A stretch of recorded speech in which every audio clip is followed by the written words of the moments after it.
be taking you through the unit that's development policy and planning. My name is John Kenywa from the School of Social Sciences, the Department of Social and Development Studies. In today's lesson, what we want to look at is I want to take us through the framework of the layout of this unit, looking at what are the objectives, what does this unit aim to achieve for the student who are taking this unit, and what sort of the learning outcomes that we expect someone who have gone through this unit to be able to demonstrate. Then the other thing that we also look at is how this unit is laid out, how we go forward to achieve the objectives and the learning outcomes that have been set out in this specific unit. So to begin with, we look at the learning objective for this unit. And what this unit seeks to do is to equip students with knowledge and understanding of development, planning, development policy,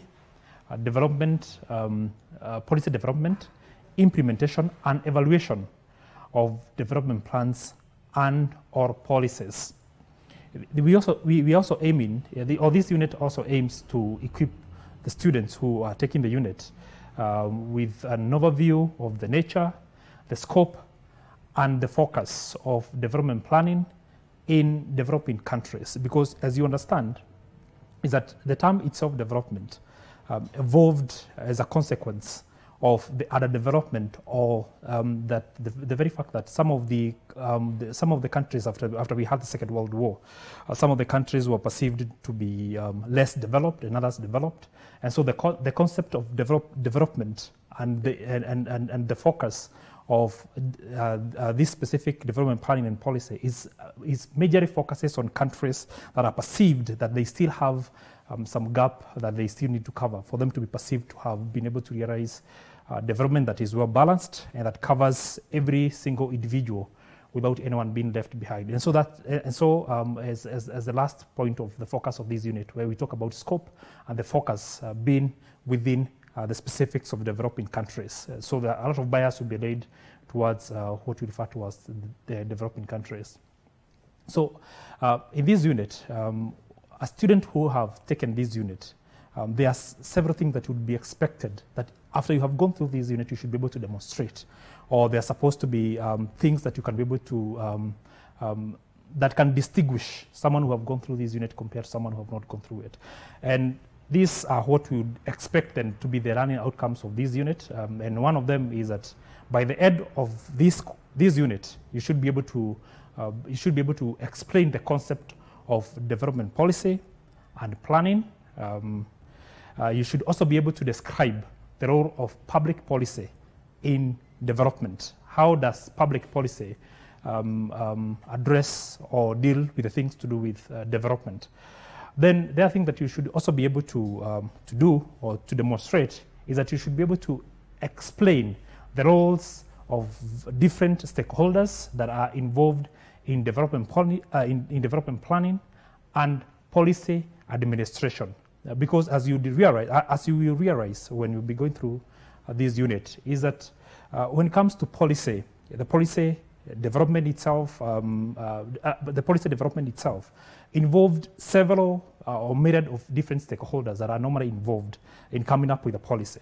And so the whole aspect here is that you should be able to understand what sort of stakeholders would you expect if you're coming up with a policy that seeks to advance development within the specific context within which you might be, you would be working. And then also again, you'd find that when also you are coming up with a plan to bring about development or to address specific areas or problems that have been identified within a society or a nation or within a community, is that when you're coming up with those plans, is that you'd have to come up with those plans in consultation with different stakeholders that are going to be either affected or have interest in the specific intervention that you want to carry out, and they would also have to have their inputs. The input would have to be considered essentially. And you would find that in the context of development, we have different stakeholders.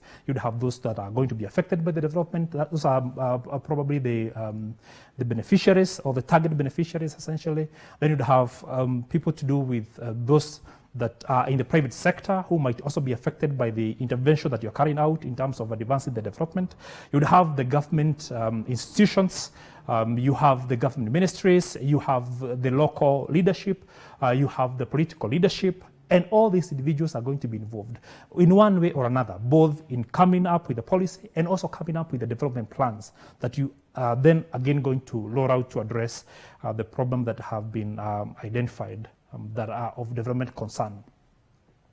The other thing that you that you'll be able to that you also be able to achieve that you once you've gone through this unit is that you should be able to understand the nature, the scope, and the focus of development planning.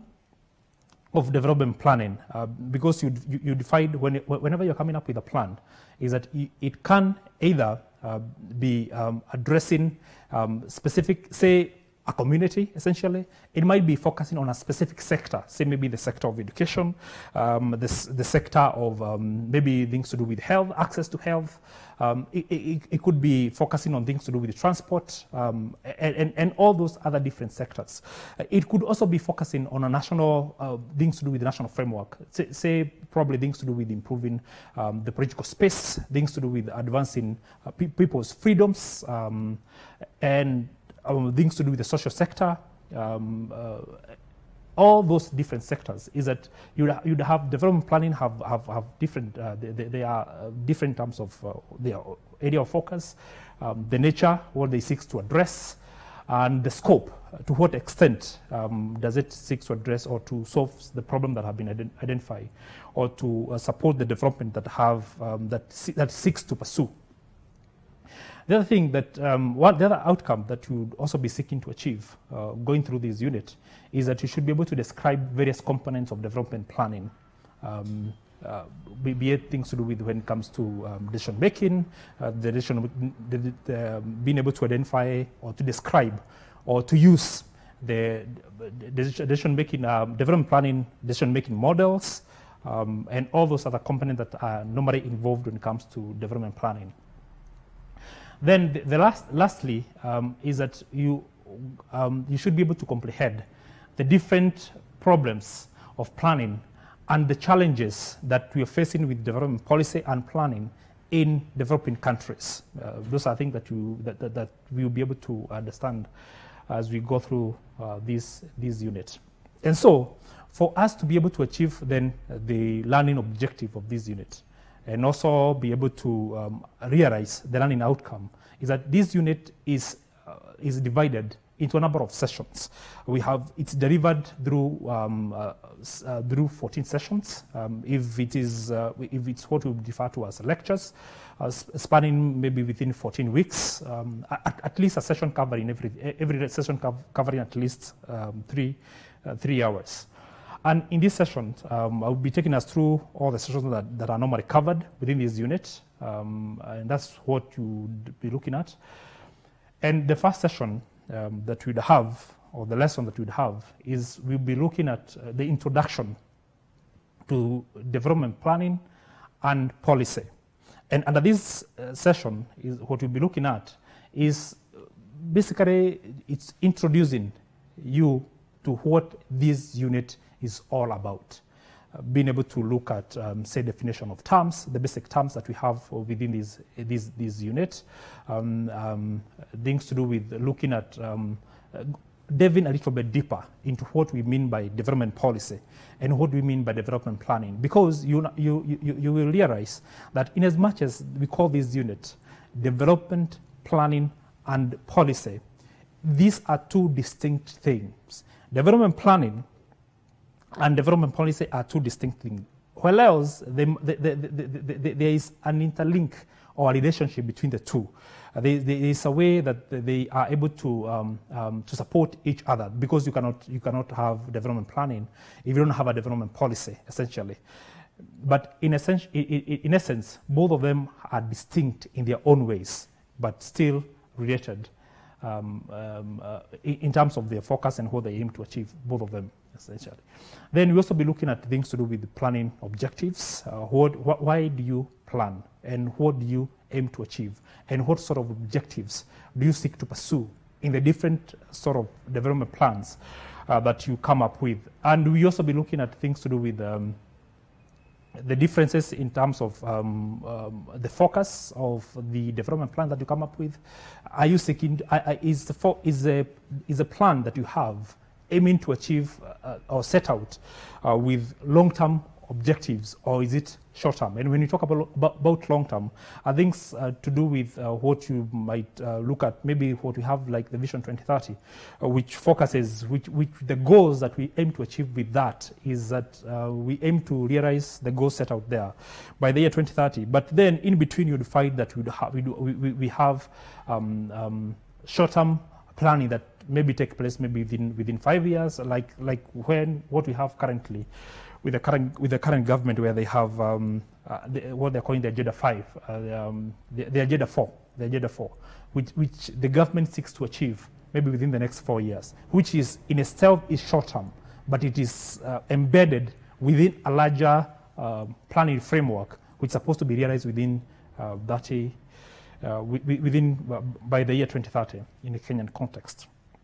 Then the other thing that we also be looking at in lesson 1 is that we also be looking at decision making, because like we said, when coming up with policies and when coming up with the development plans, it involves, there are many decision points throughout this whole process of coming up with a policy and coming up with the plans.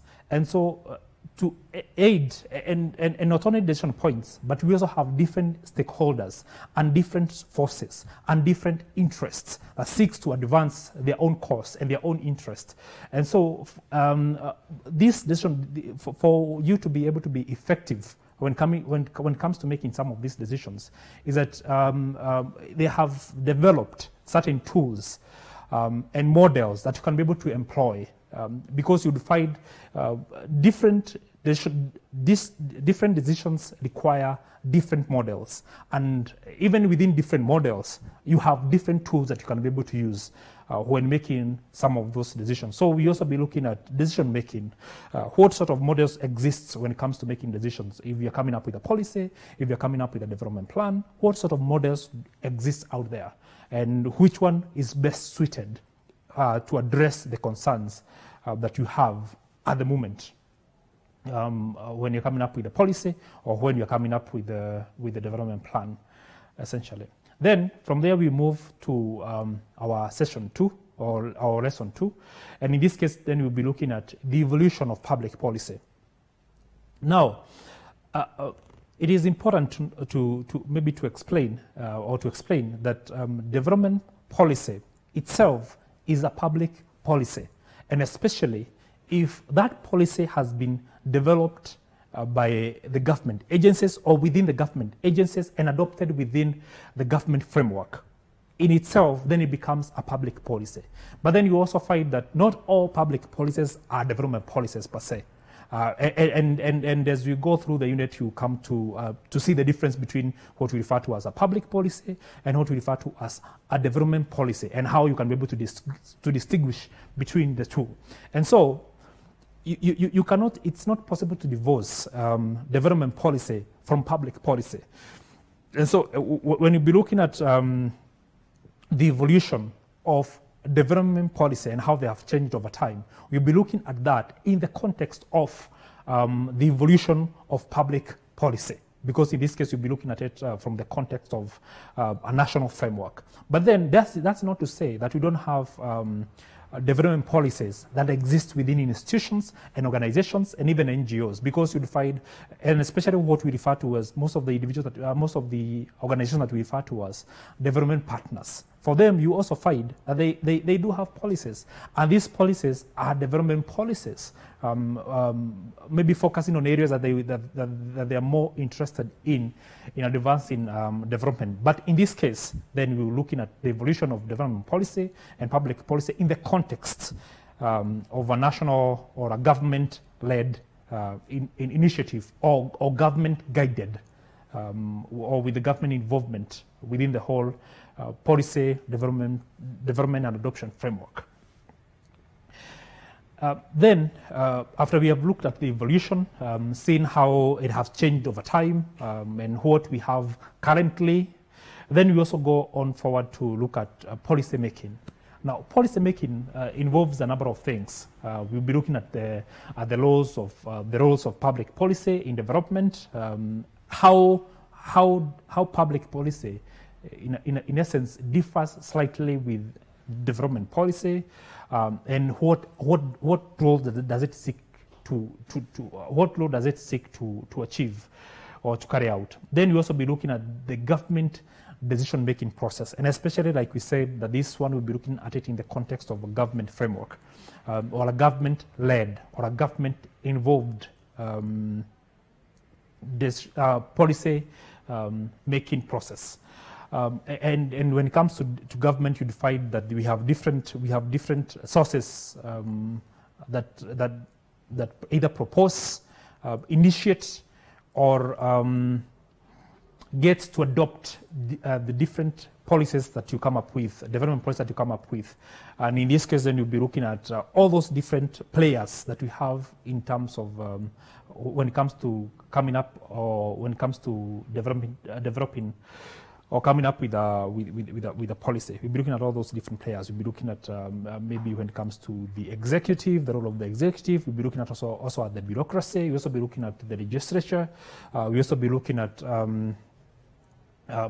now in the case of, maybe in the context, trying to contextualize it within our the country, that is Kenya. We also be looking at things to do with how then taking place even at the county levels, now that we have a devolved system of governance in Kenya.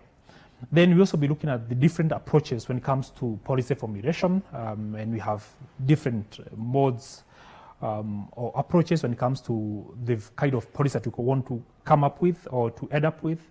So we also be looking at those different formulations that you can be able to employ to come up with the policy that you want to advance. Then we also be looking at the policy making models that you can also be able to employ when you're coming up with a policy. And especially these are important because you never know where you end up working once you leave school, and you'd find that essentially it doesn't matter whether it's going to be in development work or whether it's going to be in any other sector that you find yourself. But when you start interacting with the system, you realize that you do have you come across challenges that can only be addressed through policy. And so you haven't been able to know how then this policy making process goes about. It gives you an idea of how those challenges that you encounter in the market that needs to be addressed using a policy, how then you can be able to employ some of this knowledge to drive that specific change using a policy and taking advantage of the different players that are involved that you can be able to employ or use to address a specific concern. Then from there, then after you have looked at policy making, then you would also go forward to look at policy implementation.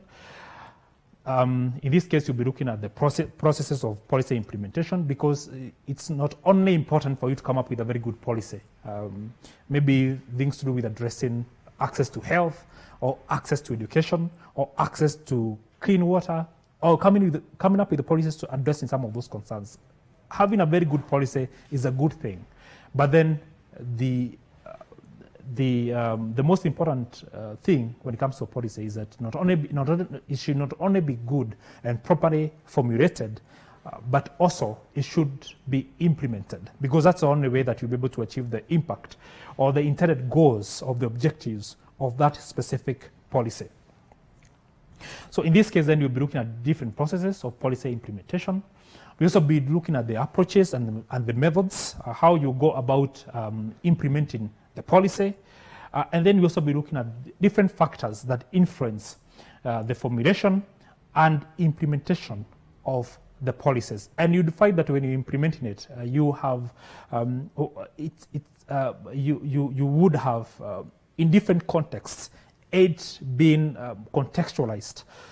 Because when you talk about, say for example, if you come up with a policy that requires that everybody is supposed to access quality education, which is a very good policy, but then when it comes to implementation, you find that in different regions and in different areas, the implementation of that policy is not necessarily standard, because whereas in some places you might, the approach would be to construct schools and have students being able to access education, you'll find in some other areas where probably the community is more mobile and they move quite more frequent, then constructing school might not be the approach that you employ to achieve the same objective of the policy of access to quality education. But you might come up with things to do with maybe mobile schools to make sure that as they move, the schools are also moving. And so in that case, then you find that the implementation of the policy is, to a larger extent, also have to be contextualized within the areas or the regions or the specific context within which it is being implemented. Then the other thing that we also be looking at, that is now in lesson 5, we'll be looking at policy administration. And in this case is when the policy is being implemented, then who are the players that then would be involved when it comes to making sure that this policy is not only implemented but implemented to the letter and in the right way? Who are going to be the administrators, and how is it going to be funded? How is it going to be monitored? How is it going to be evaluated? And how things to do with accountability within the implementation of the policy. How is that one going to play out? And that's what we also be looking at what we call the policy administration, essentially. Then, like we said, this unit is about development planning and policy. So the other thing that we'll be looking then from chapter 6 or from lesson 6, we'll be looking at then development planning. Looking at starting with planning itself from the very context of what planning is all about. Then you'll be looking also at different models that you employ when it comes to the planning. And in this case, you'll also be looking at some of the approaches, like there we have what we call strategic planning in this case. Because the assumption here is, is that you're coming up with these plans not just for the short term, but supposed to be for the longer term. It's covering a longer period of time. And so in this case, then it requires to employ the concepts of being more strategic, a little bit more strategic and more organized when you're coming up with the development plans. So in this case, then you'll be looking at what do we mean by strategic planning, the objectives that you aim to achieve when you're coming up with a strategic plan. How do you make sure that you are coming up with a strategic plan that is smart, that you have goals or objectives that are specific, that are measurable, and that you can be able to achieve, and they are realistic, and as well that they are time bound. It's within a specific time period that you have set out for the specific development intervention that you seek to implement. Then we also be looking at different strategic planning skills, and also looking at how you can use result-based or using outcome-based tools, and also using what we call balanced scorecards when you're coming up with a strategic plan. How do you use some of these tools or some of these skills to be able to come up with strategic plan for development that will be effective in that case. Then you also be looking at now in lesson 8 and lesson 7, you also be looking at within the strategic plan lesson. You also be looking at different ways of administrating some of these plans or implementing some of these plans. And some of them that we'll be looking at is what we call the result-based management approach when it comes to implementing development plans. We also be looking at management by objectives and elements of a strategic plan. You also be looking at things to do with themes. You also be looking at enablers and challenges. You'll be looking at what we mean by vision. You'll be looking at what we mean by organizational values, and all those are things that are involved when coming up with a strategic plan. Further, we also be looking at the natures and styles of planning, and we have a number of them, like have been outlined there. Things to do with the corporate planning and functional planning. We also be looking at proactive planning and reactive planning, and the differences between the two, and where each of them would be more appropriate.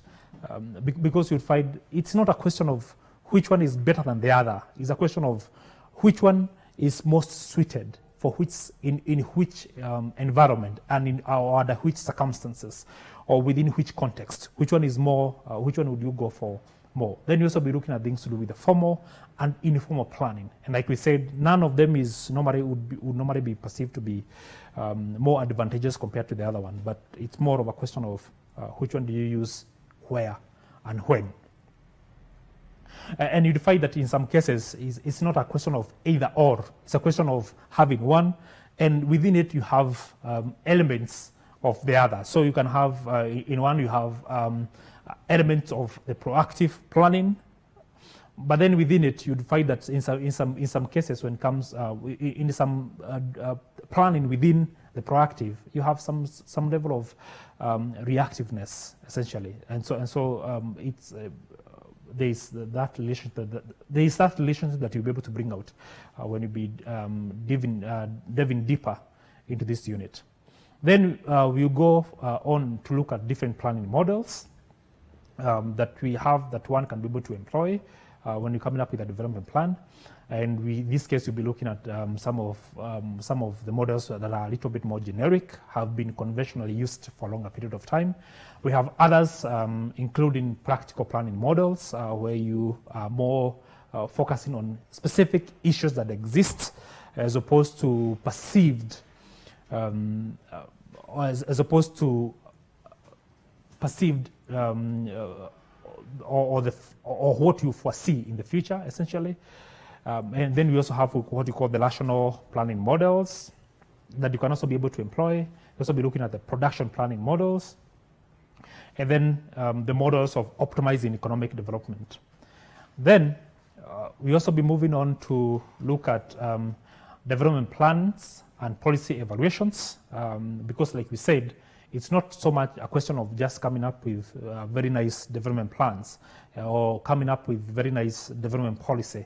But then it's a question of have they been implemented, and if they have been implemented, then what has been the achievement, what have been realized from that policy, from that development plan after it has been implemented. Do we have issues? Have they been able to achieve the objective that you set out to achieve? Has there been any negative consequences or unintended consequences of the implementation of your policy or of your development plan? And then what can be learned from there for the future? Then from there, then we also lastly, what you then look at is we look at different case studies of development planning and development policy.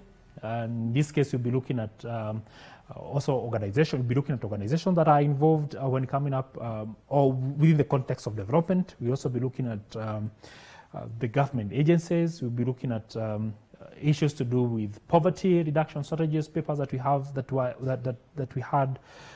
were here in Kenya, and trying to understand, because most of these, say for the poverty reduction strategy papers, what we call the Millennium Development Goals, and what currently we have as SDGs, all of them which are part of what you call development plans, the global essentially, or we also want to look at them and see what have been realized from these specific development plans, because most of them have also been evaluated and judgment been made.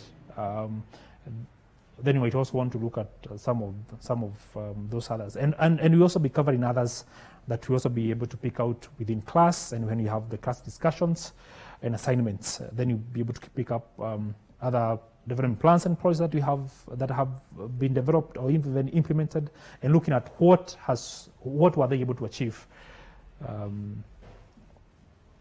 Then from there, for this unit, when it comes to administration for this unit,